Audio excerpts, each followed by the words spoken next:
हमारी ग़िज़ा। मैं एक शाम अपने दोस्तों के साथ खेल रहा था। खेलते खेलते देर हो गई। सूरज ग़ुरूब होने को था। हर तरफ अंधेरा छा रहा था, लेकिन मैं और मेरे दोस्त फिर भी खेल में मगन थे कि उसी वक्त दादी माँ ने आवाज़ दी और मुझे बुलाने लगी। मैंने दूर ही से उन्हें जवाब दिया, अभी आता हूँ, और फिर खेल में मसरूफ़ हो गया। कुछ देर बाद दादी माँ ने फिर आवाज़ दी, अंधेरा बढ़ रहा है बेटा, तुम घर क्यों नहीं आते? आकर नहा लो और खाना खा लो। मैंने खेलना बंद किया और घर वापस आ गया। घर आते ही पहले नहाया। दादी माँ ने दस्तरखान बिछाया और खाने की प्लेट मेरे आगे रख दी। खाना ठंडा था। मैंने दादी माँ से कहा, मैं ठंडा खाना नहीं खाऊंगा। दादी माँ ने बड़े प्यार से मेरे सर पर हाथ फेरा और कहा, अरे बेटा, ऐसा नहीं कहते, ये बड़ी नेमत है। ये खाना जो तेरे सामने है, यूं ही हम तक नहीं पहुंचा। यहाँ तक पहुँचते पहुँचते हमें कितनी मुसीबतों से दो चार होना पड़ता है।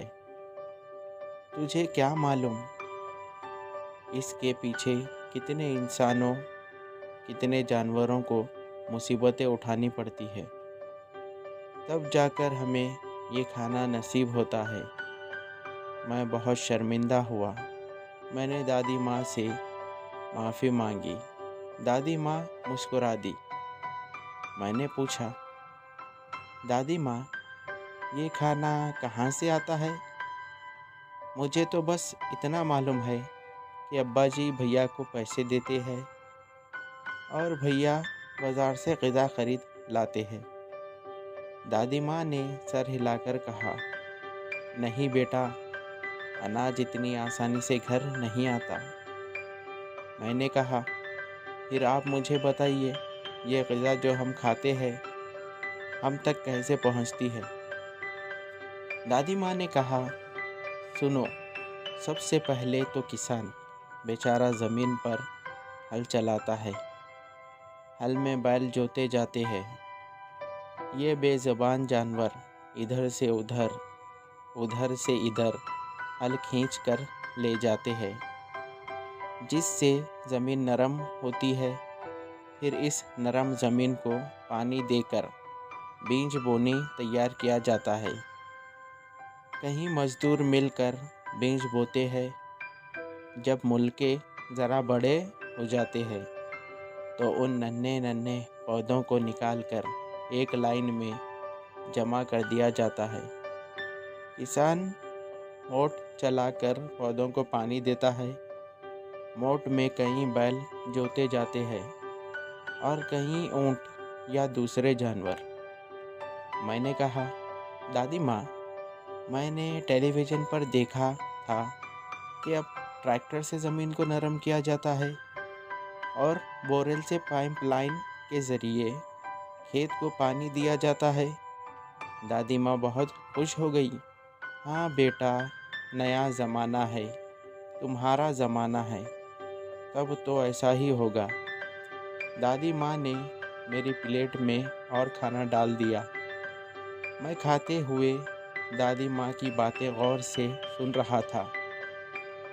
दादी माँ ने कहा, इन खेतों में पानी हमेशा रहना चाहिए। किसान खेत को कभी सूखने नहीं देता। खेत में उगने वाली गैर ज़रूरी झाड़ियाँ निकाल कर फेंक दी जाती है। इसको कलचाई कहते हैं। सुबह से शाम तक किसान को खेत में काम करना पड़ता है। खेतों में फसल आने के बाद फसल काटी जाती है। फिर उनसे दाने अलग किए जाते हैं। इस पके हुए फसल को रोज़ाना चूड़ियों से, परिंदों से बचाना पड़ता है। चिड़ियों के झुंड आते और इन फसलों पर हमला करते हैं। चूहे फसलों को बर्बाद कर देते हैं। फसलों को काटने और अनाज के दाने अलग करने के लिए कई लोगों की मदद पड़ती है। अनाज का ढेर धूप में रखने के बाद इसको सुखाकर खूब कूटा जाता है। धान से चावल अलग होने के बाद उन्हें मशीन से साफ किया जाता है और फिर मंडियों और लारियों में भरकर बाज़ार में बेचा जाता है। दादी माँ ने लंबी सांस ली, मुझे मुखातिब करते हुए कहा, सोचो कितनी मुसीबतें उठाने के बाद किसान फसल उगाते हैं। मैंने कहा, फिर अम्मा उसे पकाकर हमें खिलाती है। दादी माँ ने कहा, और तुम इसको खाने से इनकार करते हो?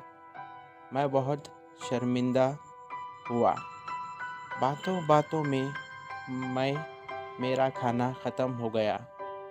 दादी माँ ने मेरी प्लेट की तरफ इशारा करके कहा, बेटा, ये तुमने जो प्लेट में दाने छोड़ दिए हैं वो भी तो खा लो। वाकई मेरी प्लेट में बहुत से दाने रह गए थे। दादी माँ ने कहा, हमारे मुल्क की आबादी बहुत है। अगर हम हर शख्स एक एक दाना भी अपनी प्लेट में छोड़ दे तो सोचो बहुत सारे दाने हमारा कितना नुकसान होगा। मैंने जल्दी अपनी प्लेट साफ़ की और एक दाना भी अपनी प्लेट में अभी तक नहीं छोड़ा। हेलो व्यूवर्स, मैं हूँ आपका अपना दोस्त सलमान। उम्मीद करता हूँ आप सब खैरियत से होंगे। अगर आप मेरे चैनल पे नए हो तो मेरे चैनल को सब्सक्राइब करें और बेल आइकन को ऑल पे सेट करें ताकि मेरी हर आने वाली स्टोरी का नोटिफिकेशन आपको मिलता रहे। अगर आपको ये स्टोरी अच्छी लगी तो इस स्टोरी को भी लाइक करें। तब तक के लिए मुझे दीजिए इजाज़त। Thank you for watching.